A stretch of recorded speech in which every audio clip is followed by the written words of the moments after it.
So, dude, there's a lot of things you need to clear up over here. What is your name? Is it Troy Becker or Paul Zimmer? How old are you? Did your TikTok account that has 7 million followers actually get banned? So you want the truth and nothing but the truth. Yes. Let's do it. Do you want to start from the beginning? All the way to... Oh, like the day I was born? Don't make fun of me for the way I say born. Born. Born. Born. This is born, not born. I was born. Born. Oh, and by the way, if I sound funny, just know I'm really sick. And if I sound funny, that's just my voice. I would be scared if I wasn't the one that got you sick. So a lot of you don't know this, but a little someone over here did not get his start on Musical.ly/TikTok.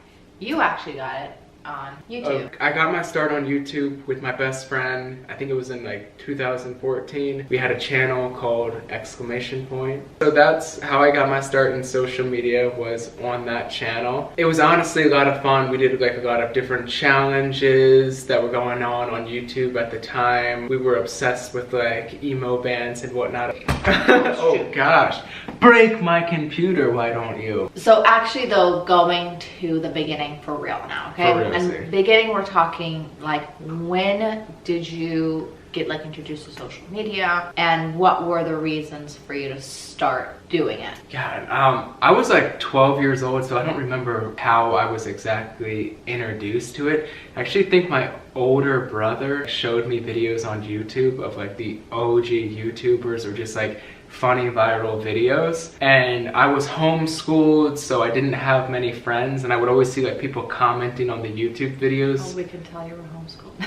Wow. And it was just something that I wanted to be a part of, because I was homeschooled, I didn't have many friends, and everyone at the time was obviously going to school, so connecting with people is difficult when you were in my situation. Like, I grew up in Maryland, in the middle of nowhere. Like your only source of conversation was with your siblings, your neighbors, or if you were like on sports teams. Like, thankfully my mom did put me on a lot of sports teams. Any other communication was just kind of through the internet. I felt like a loser, and I wanted to build a community or just reach people or have friends. That was kind of how I got into it. Now jumping to Musical.ly. Musical.ly became a thing in 2015, which, if you guys don't know what Musical.ly is, it's TikTok. I'm just gonna ask, did you see yourself eventually doing thirst traps? Doing thirst traps? I don't think anyone ever sees themselves potentially doing thirst traps. But in all fairness, the whole app was thirst traps. That's how guys grew on the app. Everyone was like pulling up their shirt. It's so cringy, but I don't know, the videos would always perform well. I don't know, being able to reach more people, even if you're pulling up your shirt, seemed like a good idea. But the start was also, we did do a lot of those really cool challenges, of the mannequin challenge and all those different things that actually was like a lot of fun. So it wasn't always thirst traps. I feel like the app kind of transitioned to thirst traps a little further. Well, I think that thirst traps, they were always around in the app, if that makes sense, because they had the cool challenges. Pay attention to them. Okay. It was kind of, I don't know, it was like the way. It was the way to grow dumb, to be able to do them that coolly. If you were already big on YouTube and then you started getting a following on Musical.ly/TikTok, why did you leave your YouTube channel then? There's not really an easy way to answer, because I love that channel so much, and I had so much fun creating videos on that channel. The community that we built, the Potato family, everyone who watched that channel or would, you know, meet us in real life, like, it was always such a good time. But without giving too many details, I would say there were certain situations that I was not okay with that went down, and at that point I had to walk away from the channel. And also the fact that the person I was doing the channel with no longer lived in Maryland. I still lived in Maryland. We saw things creatively differently. It was a really difficult situation, but I wouldn't have left it without a good reason. That was really hard for you because it was such a big part of your life, and I remember how highly you spoke of that channel. And I don't even think you were expecting the separation to happen the way it did? Like, I never wanted to leave the channel. I saw that channel always going on forever, like still going on now. I think for me, that was the saddest thing, is the way that it ended and the narrative that was painted from the fact that I left the channel. moving on to Musical.ly/TikTok, when they introduced the live streams. Lively, as some of you guys might know. Why did you even like start doing those live streams? Like, what made you want to do them? I think it comes back to the initial reason I joined social media, feeling like a loser and not having any friends. When you could live stream and people could literally comment directly on there and you could like shout them out or, hey, like, how's it going? It was that direct fan interaction that I was addicted to. You're talking to thousands of people right then and there. And I just loved connecting with the people that watched me. Were you aware that there was any money in it? The craziest thing is I wasn't. People would actually send me gifts like I'm very rich gift or the dab reel. And I was thanking people and like shouting them out and thank you for this, thank you for that. I think it took me like 2 or 3 weeks of going live every single day for 2 to 3 hours till one day I figured out the like gift balance and I was like, oh my god, that was money. I actually had no idea that meant that they were spending money to send it over. Where did the idea of the duets come from? Duets are doing a video with the people. I felt the need to do something because people were literally giving me money. So I always felt the need to shout out every single person that ever sent me something, any gift that it was. So I almost sounded robotic, like, oh, thank you for this, thank you for that, thank you, thank you, thank you. But it's like, people are sending money. How can you not? And then I don't know, I got the idea because a lot of people would comment when I was streaming like, oh, can we make a duet together or whatever. So I got the idea, okay,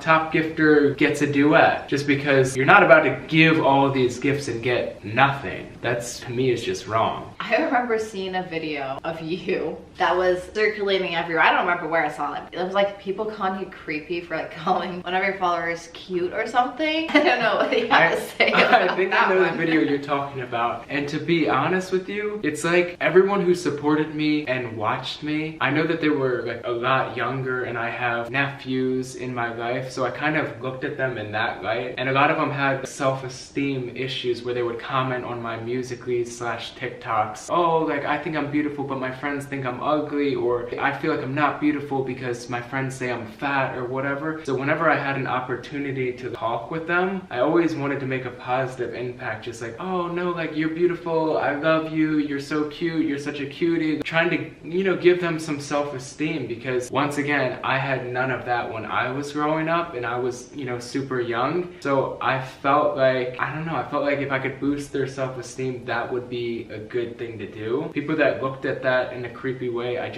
don't think they understood where I was coming from. Here's when I'm gonna call you out. You commented on people's posts saying to join your Lively for a chance to win a duet. And Yes. This is where everyone else did it, but you also did have an advantage because you had more influence than everybody else. I'll take accountability on that. The influence I had at the time, it wasn't fair for me to be doing that. And if I could do it over again, I would not do that. And if I did hurt anyone by doing that, I am sorry about that. I feel like it caused a lot of friction between you and other influencers because of the fact that it felt like your voice was louder than theirs.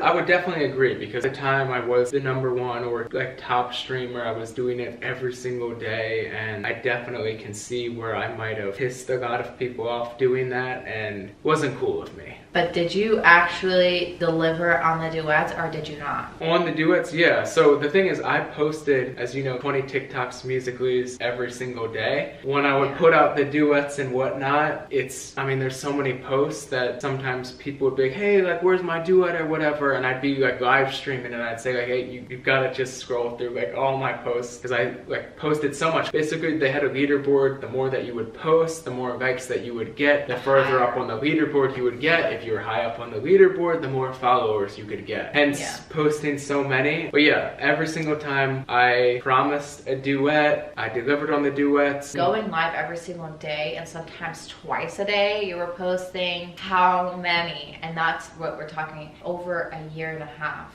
or more of live streams. So do the math. There was a couple situations where people we made duets with were like, oh, where is it? But the main thing was other people who were going live on the platform that were, whatever reason, envious of, you know, how many people watched us, our streams, who would actually say like, oh, don't join their broadcast because they're scammers. Yeah. That was a big thing going on. Like, there was absolutely no proof of it. There was nothing out there, but it was a way to say like, oh, don't go into their broadcast. It was a way for them to, I guess, like, get back at you. Yeah. Yeah, exactly. By basically like, hey, it's not cool that you commented on my gifter, which it is not cool. But then they would go on their stream and then straight lie and be like, oh, he doesn't make duets. He doesn't even do this. He's a scammer. How was it experiencing at that point the band Paul Zimmer thing? Were you expecting that? No, not at all. Like, there was the little chirping and whatnot from other people who were streaming like, oh, he's a scammer, like he doesn't make these duets, whatever. But I never expected like anything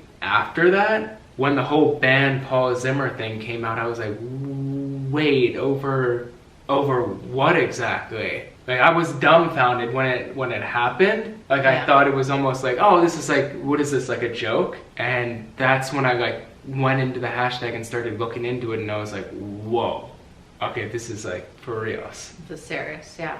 Why did you not publicly say anything about the hashtag, or why did you not address it at the time? I didn't initially say anything because I spoke to specific people who I would call like advisors or friends or family, and everyone kind of said, you know, let it blow over, whatever, because obviously all the duets and everything were on my page. That was why it was started in the first place. So I thought like, oh, okay, you know, it's all on my page. People are going to be able to see this. It's not a big deal. Everyone is telling me, you know, don't say anything about it. It's going to blow over. It's going to be fine. So I didn't feel like I needed to say anything right then and there. Especially that this was your first experience of something so major. Yeah, I had been in social media and doing it for a really long time. So I didn't But you've gotten hate. I've gotten hate. Like, thirst traps. Thirst traps are going to get ugly, hate. like, Yeah, all you're going to these get things. roasted. But I mean, like, to this level, like a cancellation, I should say. Yeah. Talking about getting advice from people in your life and whatever, I know you spoke to Musically about the hashtag because it did get very overwhelming. I want you to kind of talk about that. I had a good relationship with the people at Musically. We were in there almost every week. Like, literally, they'd always be throwing some kind of event. So I had a really good relationship with them, and I reached out and I said like, hey, you know, can you take a look at this hashtag? People are telling me to unalive myself. They're telling me like the worst things ever. The advice was, well, we can't remove the hashtag, even though they definitely could. And the advice was just let it blow over. And I remember they called us both in actually for a meeting. Even though a lot of the heat was on you, I don't understand why I was involved, because it was something that I was like, yo, from the beginning, here it is. When I did get any people coming to me and saying, oh, you know, where are the duets? Where are the things? I immediately would like pull up my other phone. I had my live streaming phone, and then I had my other phone. Fancy, dual phones. And then I would like show them, be like, oh, you just have to scroll through these 10 or 20 videos. I realized then that a lot of people weren't getting the notifications, and then that's when it hit me. I was like, also these claims are coming from the fact that people are not getting any notifications. We had a good meeting with them is what we honestly thought. I'm sure a lot lot of you guys remember that video of, you know, us breaking up and whatever, epically. A lot of people remember I think that. you burned my picture or I burned yours and you ripped mine, or the gore is insane. We got engaged right before that hashtag. Not before the breakup. No.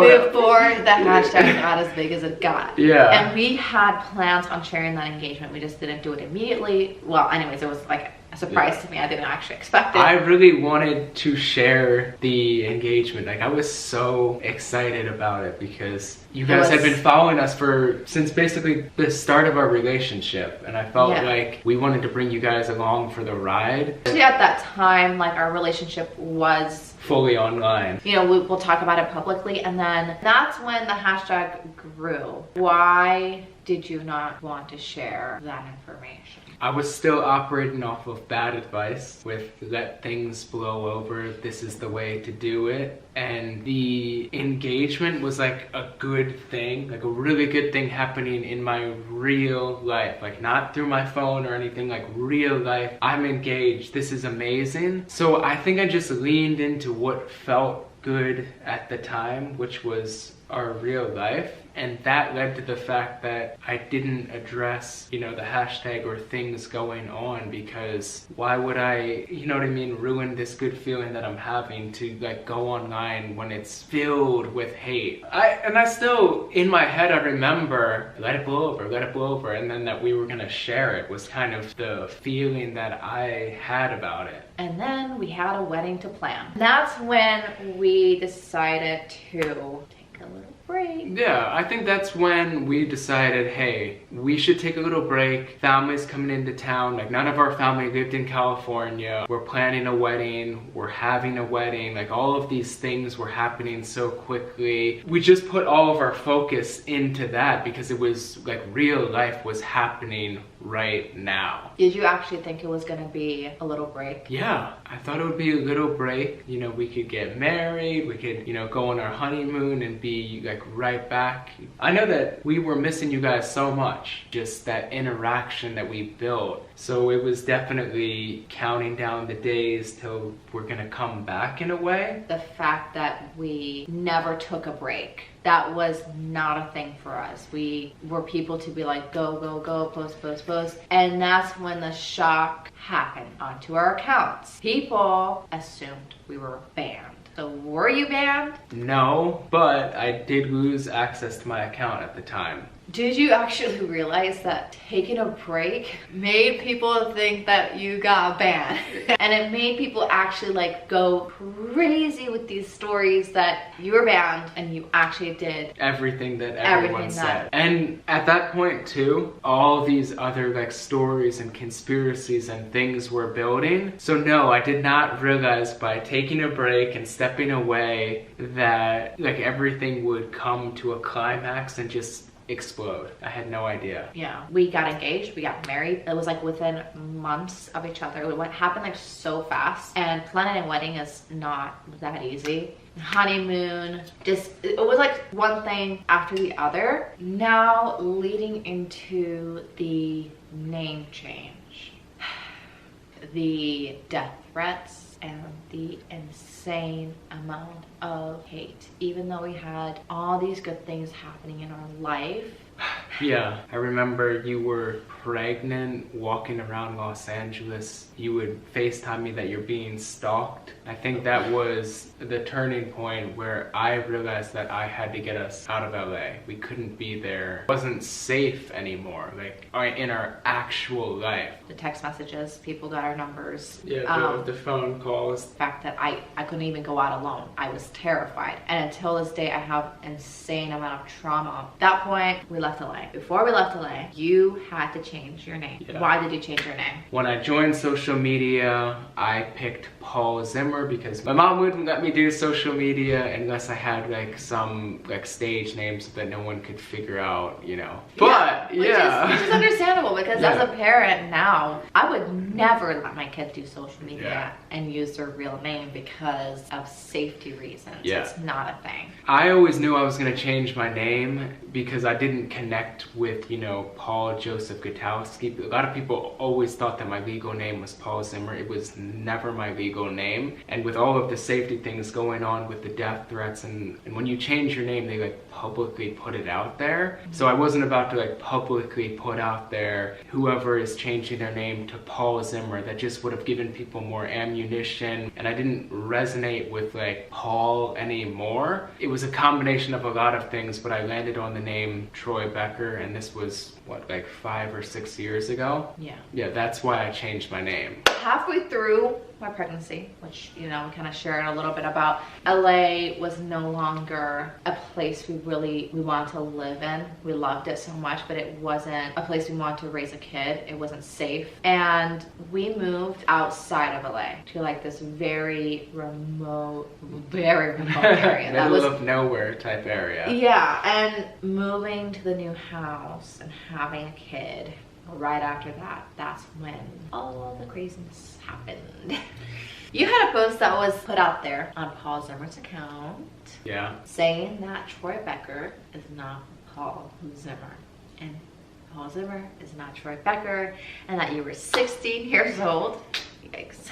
Did you post that? All of my Musical.ly TikTok posts, hardcore, that was my main focus. So I did employ someone to do my Instagram posting. At the time that the post went out though, I wasn't doing social media anymore. I was not paying them, we weren't working together. And I didn't realize that they still had the login for my Instagram because they did all of my Instagram posting for me. And that's when a certain image went out with a certain caption. I remember getting like text messages, "Are you losing your mind?" People were like, "What is wrong with him? Like, he is crazy." Yeah, I don't know why it happened. The person that posted it though, I've dealt with them. They're not in my life. I have no communication with them anymore. I don't know if it was a spite thing, if it was a joke, or like whatever it was. This post went out there and just ignited so much.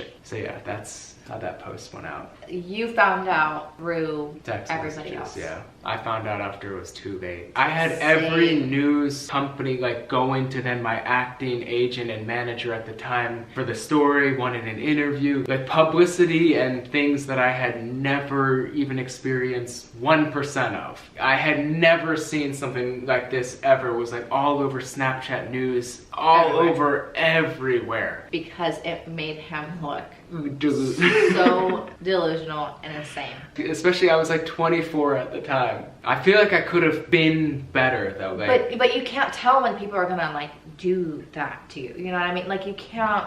It's not like it's not something that I just wasn't even focused on it is the thing. Like I wasn't even thinking about Instagram. And anyone wondering, you know, okay, you said that you want to be hidden, like you don't want to be in the spotlight for right now. You want your safety, and why are you doing these acting classes? Acting was always a passion and hobby of mine. So when I had a little bit more free time, I got back into it and I just really enjoyed doing it. I never had any idea that things from it would go out there, but I've just always loved acting. So after that post though, you never cleared anything up, dude. Like you just added more fuel to that fire. Why would you do that? Why didn't you just clear it up immediately? The truth is, I couldn't believe in my head that people thought that it was real. Like it's so clearly me. I thought like there's no way. We're literally it's me. So I think a part of me. The only difference is just like a different hairstyle. I think a part of me wanted to almost like troll in a way, so I made like several different videos. Me and Paul Zimmer are not the same people, or like I don't remember exactly what I said, but I kind of leaned into it because it's like it's clearly me. Okay, I think COVID started to happen. I think COVID was starting to happen. We were about to go into isolation, so I think I felt like screw it. Y'all are already saying all these things. Why not just, I don't know, just add some fuel to it. Were people even believing the fact that there's two different people? I don't know, because I think people made breakdown videos like, no, look, if you compare his eyes from here to here, it's clearly him. Yeah, so I think that there were some people that believed it was genuinely two different people, and then there were other people who were like, this is a joke, and then I think it was just mixed across the board of just like all these different reactions. Even though you never cleared it up, which you should have. I know we both should have actually made a little video explaining what has happened, but we kind of just both came back to social media during COVID because of, like, you know, isolation, having a newborn, lonely in the house, isolated from your family. You know, we were like, whatever, you know what, this information's already out there. Yeah. It happened against your will, but we are far away from all the craziness that maybe the whole like hate has really calmed down, and that's when we both decided to come back. We both made videos together during COVID, we were quarantined and everything, but there came a point when we both disappeared again, which was because of the fake mic. At this point, real life was hitting. Real problems were hitting. I needed to get a job, you know, provide for my family, and none of these things social media could provide me. Yeah, I had to take what I could get. I think I actually met a lot of you guys when I was working the job that I was working. I was working a real job. COVID was, you know, going on at the time, and to make matters even worse, your uncle, who we thought just had COVID, to find out it was stage 4 cancer, so immediately she had to fly to Florida to be there with him. Not to mention, even on top of that, our relationship was rocky, to put it lightly. So it was especially having a newborn, and yeah, I was able to go to Florida and spend time with my uncle before he passed away. And when he passed away, he was a huge part to your life. It was the hardest death I've ever experienced, which caused me to really go through a massive depression, which really put more stress on our relationship. That is why we separated for about a year, just because the amount of stress on both of our plates. Both realized the most important thing in our life is our son, and that's what we have to work on for him. So that's when we decided to leave California and move to Georgia. There was a big fear, still have it, I'm trying to break out of it, where it's easier to post like a relatable thing or something so surface level that's not really personal to me. So I think that there's a massive thing there, and even like making content together with you, I think because we've had strain on our relationship from social media and certain things, there's a heaviness there as well, where it's like,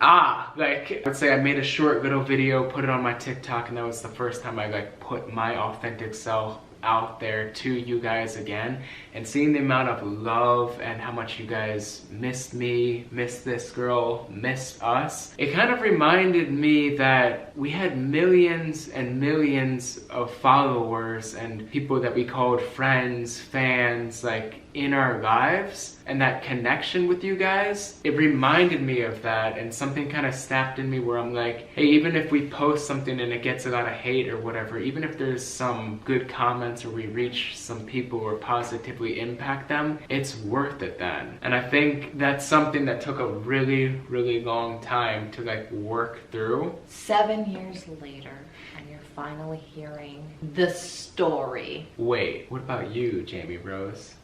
Now that's a video for another day. I'll tell you guys about my entire lore, but subscribe. There's a lot of Jamie Rose lore, much more than Paul Zimmer. This girl is full of secrets. I don't know if it's that If you think I'm crazy, this girl. No, seriously. Yeah, just subscribe to this channel and I will give you guys all the details for sure, because there's a lot. Yeah. So before we end this, where is that apology that everyone has been waiting for the last 7 years? Too late, but I definitely owe you guys an apology. You've been a part of my life for a very long time, whether it's from all the way back on my YouTube channel or you started following from Musical.ly, TikTok, Instagram. Whenever you jumped on board and decided to watch me or support me, I feel like I let a lot of you guys down with my transition from, you know, Paul Zimmer to reintroducing myself as Troy Becker. I was not transparent with it, and I think I was dealing with a lot of trauma and insecurities and things on my end, so I didn't properly know how to communicate it to you guys. And I will say, life definitely is and got a lot tougher than I ever thought it would be. That's no excuse for the way that I acted. I should have always just been straightforward, shouldn't have waited. I should have come forward immediately with the truth whenever something came up. I feel like if I took things head on from the very start, it would have saved so much drama, confusion, and hurt that I did cause people just from following this story from here to there. And if I could do it over, I would. Well, I think that's naive to say. If I could do it over, I would, because I wouldn't have learned all of the principles that I learned and become the person that I am today. So from the bottom of my heart, I love you guys, and I want to thank you for watching this video. You know, if you've ever watched any of my content, if you've ever, you know, commented or anything nice like that, I do love you guys. I miss you guys. I want to interact with you again. And if you fuck with me, like, that's totally cool. I'm happy to hear that. But if you don't fuck with me, I hope you can use this video to get peace, closure from it, and just no more thinking what happened. This is why this has been such a long video. I just want to, you know, speak from the heart. And this, wow. And this will definitely be the last time that I address all of this. And I did legally change my name to Troy Becker. I go by Troy Becker. I would appreciate if you guys can respect that. Paul Zimmer will always be somewhere in here. It's a large part of who I am, but it's not what I go by. So I would appreciate if you guys respect that. All right. Thank you. Love you. Love you. Bye. Peace.